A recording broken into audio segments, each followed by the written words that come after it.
In this video, I'm going to show you how you can design custom watermarks that you can include in your document, both text watermarks as well as picture or logo watermarks, and you can customize these and then save them into your gallery that you can use on future documents. So we'll take a look at how to do that right now.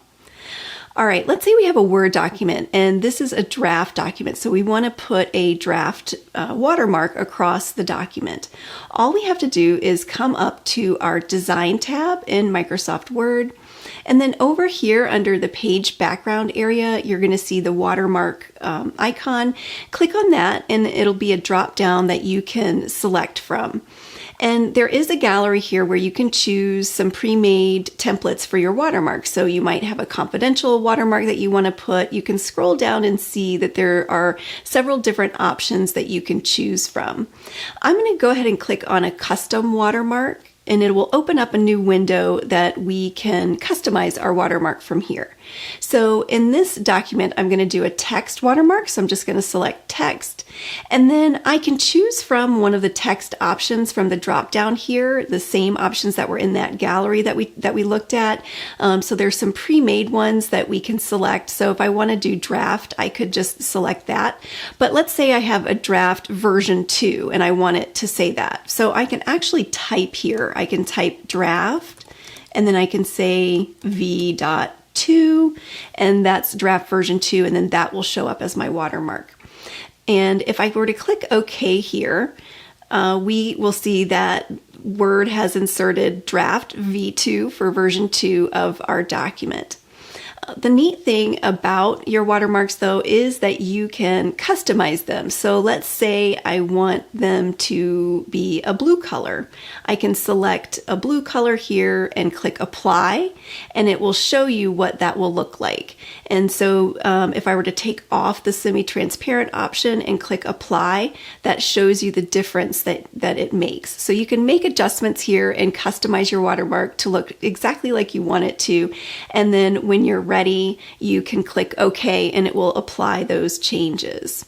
So I think this looks pretty good. So we are going to click OK and close our document there. So we have our text version of our watermark that we use on a document like this. Now I'm going to show you how you can insert a logo for your watermark. So I have a blank document here. I'm just going to come up to the Design tab, come back over here to Watermark, and select Custom Watermark. And so instead of a text watermark this time, we're going to select Picture Watermark, and we're going to select the box that lets us select a file from our computer.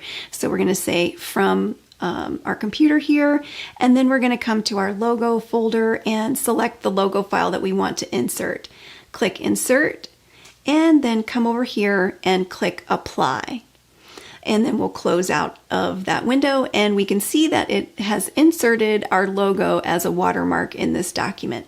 Now, if I want to save this so that I can use this as a standard watermark when I open up new documents and I want to select it from my gallery, the way you can do that is simply come up to the very top of your document and double click. This is a shortcut to open up the header and footer window. And once that's open, you can come down and hover with your mouse and select the watermark itself. So now that the image is selected, come back up to the Design tab, and then come over to the Watermark drop-down, and you'll notice now that Save Selection to Watermark Gallery is activated, and you can select this now, and we can name it. So maybe we name it our logo, and we can click on OK. And now we can close out of our header and footer, come back up to the header and footer tab up here, click close, and we have our watermark saved into our gallery that we can use on new documents. So if I come up here to a new document and I happen to want to apply my logo watermark to that document, now all I have to do is come up to Design, click on Watermark, and scroll down in your gallery here, and you're going to see a section called General. And right there is our SSHR logo watermark that you can select and apply to new documents. If you found this video helpful, be sure and give it a thumbs up to like it. You can subscribe to my channel and click the bell to receive a notification every time I post a new video. Be sure and visit my website, SharonSmithHR.com. Thanks so much for watching, and I look forward to seeing you next time. Bye-bye.